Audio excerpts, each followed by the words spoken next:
What's up, you guys? What's up? Welcome back to my channel. It's M. Williams with Sugar Salon TV. Wanted to make a really brief video. I'm out of town. You guys know I'll be going out of town a lot lately, but wanted to just make a brief video about like who to hire. You know, sometimes I talk to salon owners, and of course I've been a salon owner before. You know, if you've been on my channel, man, you know I've been a salon owner.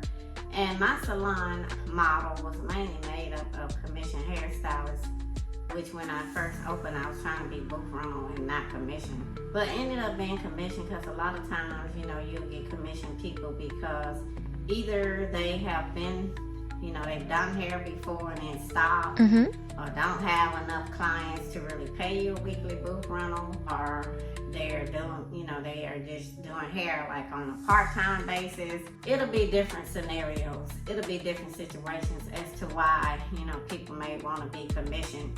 You know, to be honest, you know, when stylists go in a salon, as a commission stylist, you know, it's less responsibility on them. And it's kind of, excuse me, it's kind of a way, if you're a hairstylist, to kind of go in and not have to worry about buying a whole bunch of products, having a whole bunch of clients, having a whole bunch of responsibility.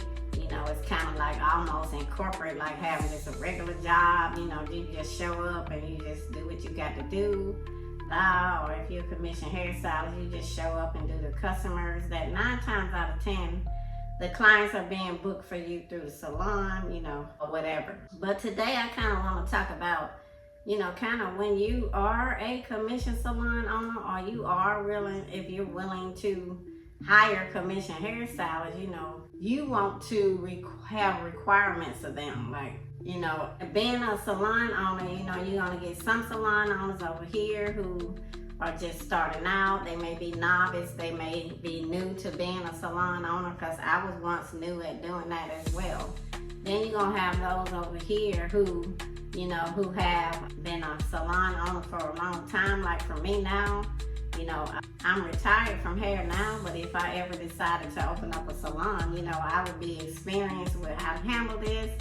I would know the do's and don'ts. I would know the pros and cons. I'm not saying I know it all, because you should always be willing to learn. And so the whole thing is, when people are not willing to learn, especially when you're not willing to gain knowledge and somebody is willing to train you and give you the wisdom that they have, and you don't want to learn from them. To me, I mean, the Bible puts it so eloquently where, you know, I put that scripture up there. You guys know I'll do that sometimes. Just, you know, the word just says, you know, that a fool despises wisdom, a fool. Thank you. So, you know, sometimes people think they know it, but they having all these problems and these reoccurring situations with owning a business.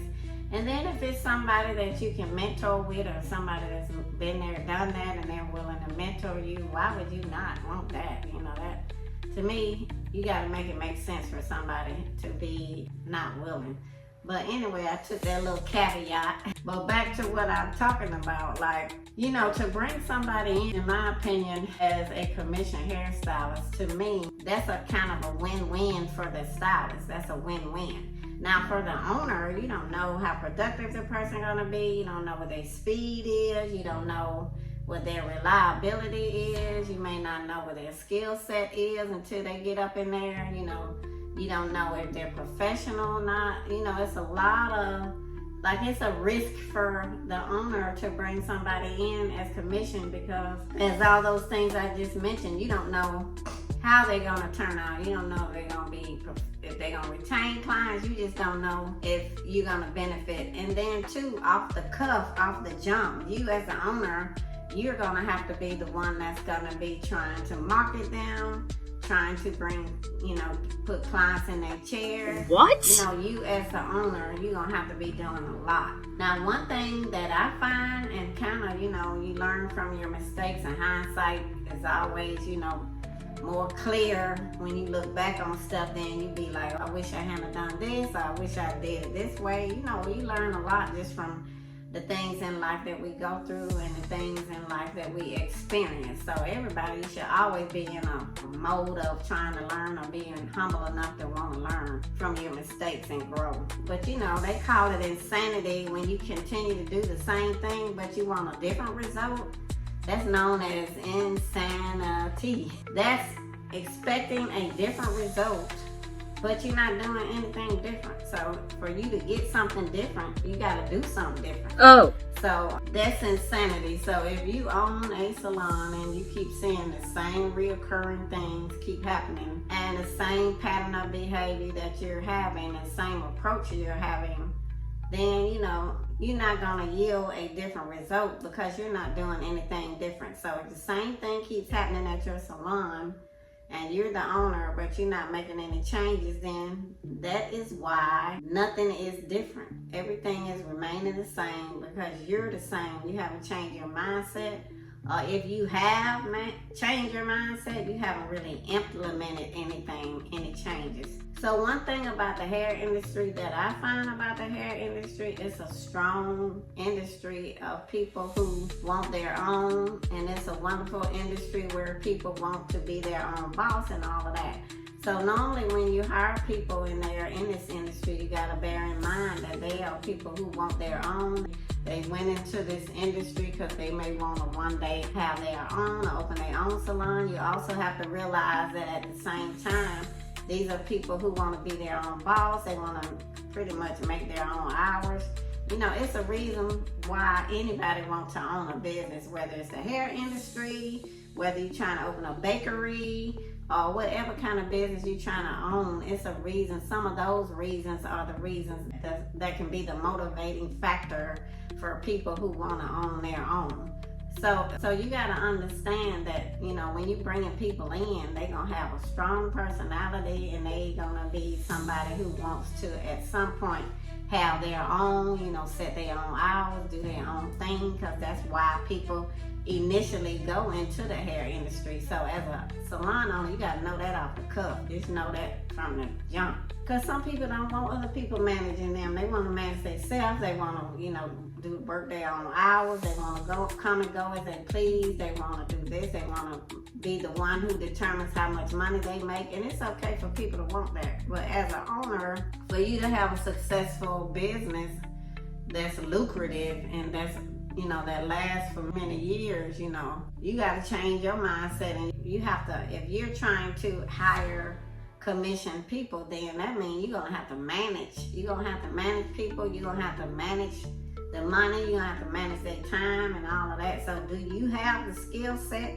You may not figure out that you have the skill set or you don't have the skill set until you actually start doing it. But one thing that you want to do is, for me, when I was hiring commission stylists, my salon stayed very busy when I first initially opened up. It wasn't that busy because I was a brand new salon that nobody had never heard of, Sugar Salon, so I had to establish my brand. But my husband and I, we did a whole lot of advertising, and so we had great stylists who worked there. They did great work. But anyway, what you have to do when you are an owner, you have to require that people, provide and that people promote themselves and provide for themselves as well. Like, you can't just do it all and do everything, and because one thing that's against a biblical principle too. You have to make it to, God requires us all to sow a seed for ourselves if we want to harvest. So if you're one of these owners that you're doing everything, you're buying all the products, you're not charging merchant fees, you're not taking merchant card fees out of their checks, you're not requiring them to bring in any products, you're not making them market themselves, you're not, you don't have nothing that you're requiring for them to do, you're doing it all. So now you're going against the biblical principle, which you got to make it make sense for me. So whether you believe in biblical principles or not, like, if people are not doing anything for themselves, then, because also as a commission salon owner, you want to be bringing people in who are trying to invest in their career at your salon.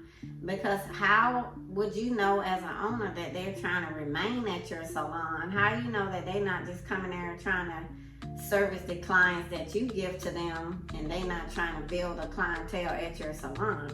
In my opinion, it should be a requirement that you should require people to do that. Like, don't just give them the clients, all of the clients. Yeah, if you're a busy salon, if you're a well-known salon, if you're a well-branded salon, if you're a well-marketed salon, yeah, you're going to get a lot of calls. You're going to get a lot of people trying to be walk-ins. you're going to get all of that, and that's going to help your commission stylist, because that's going to help them make a check at the end of the day, and that's going to help you get a small percentage. As the owner, you'll keep a small percentage. That's how you pay light, water, gas, taxes, products, every other thing.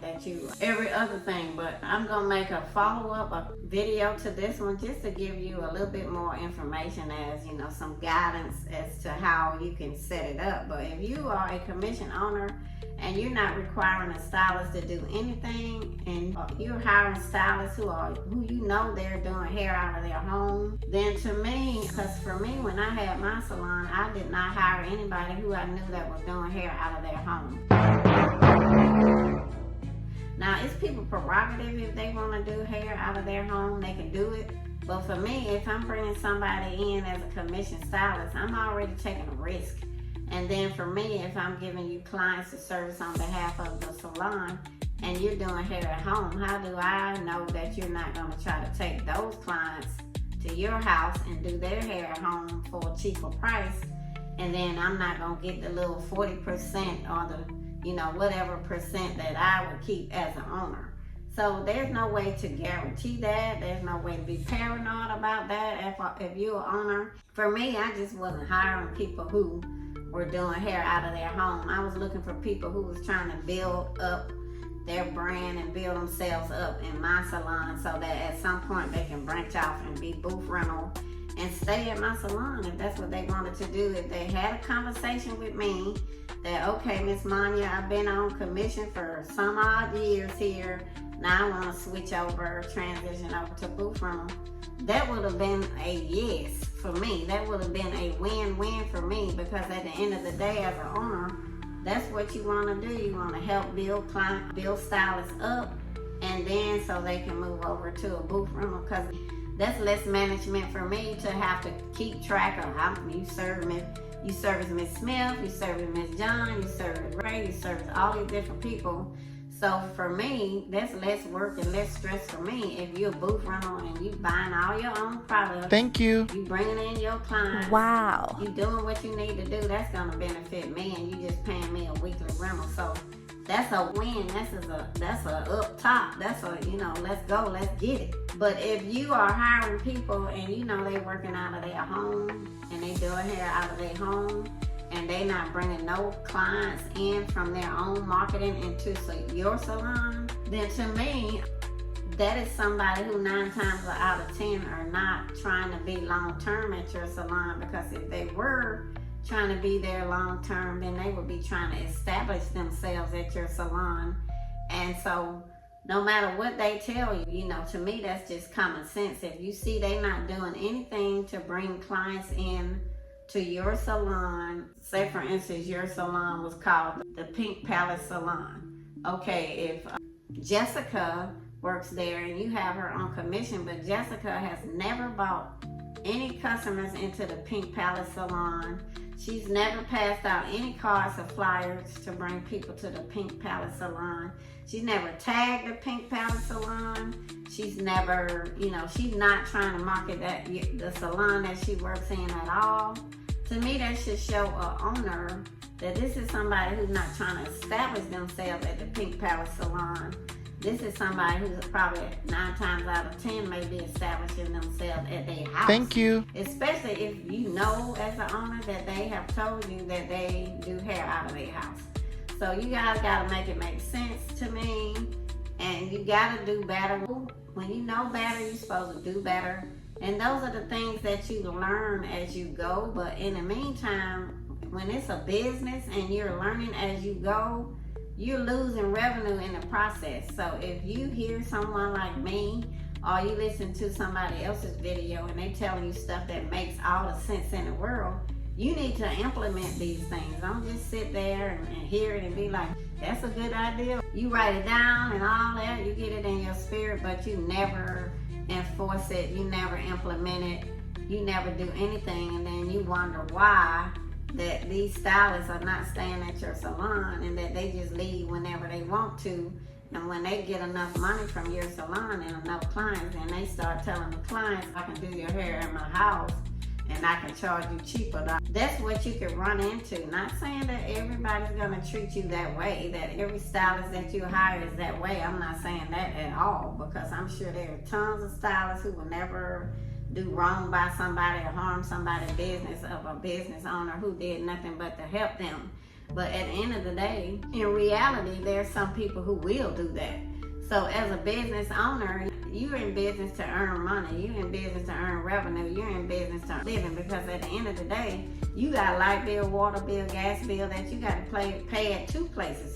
Your place of business and at home. So just like they have financial responsibilities, your stylist, so do you as the owner. You have financial responsibilities as well. And sometimes, you guys, in all honesty, some people don't have a personality and behavior to where they will appreciate the things that people do for them. That's just in all honesty. Oh my God. Sometimes they look back on it, they wish they had treated somebody better, or they wish they had thanked their owner for helping them, or they wish they had done this, that, and the third. But a lot of times people don't walk it back and then come to you and humble themselves and say, I'm sorry, or, thank you for your help that you gave me. People don't do that in this day and time. So 9 times out of 10, they don't. So what you have to do, because people don't want to own up to the wrong that they did you. Like, people gonna have self-preservation. So that's what people have. That's what it is. So you have to handle yourself accordingly as a business owner. And who would even hire somebody on commission that they know are doing hair out of their home? Because that's somebody that's not going to take it seriously about trying to establish themselves at your salon. So why would you even hire that person? And it's okay, that they want to do hair at home. That's their prerogative. But I'm saying for you as a business owner, it's certain things that you should, have on your pro list and your con list, your who to hire list and your what not to hire. And so if you don't even have that list, if you haven't written a vision down and made it plain like God said, then you as an owner, you won't even know what type of people will be somebody good for you to hire. So I'm just on here today giving this quick video. I'm gonna do some more videos like this. And if you're commission stylist in a salon, you have some comments, drop them down below, please. And tell me where you're watching from. Like, sometimes I'll be wondering, like, where are people watching me from? Are you in Atlanta, where I'm at? Or are you in DC? Or are you in Mississippi? Or are you somewhere in Florida? Like, you South Carolina? Like, just drop it real quickly, just briefly. Just tell me where you're watching this video from. Also, if you want me to make some videos, just let me know. I really appreciate you guys watching. I hope you join my family and subscribe, and I'm going to see you on my next video. Peace and blessing to you and yours. See you on the next video.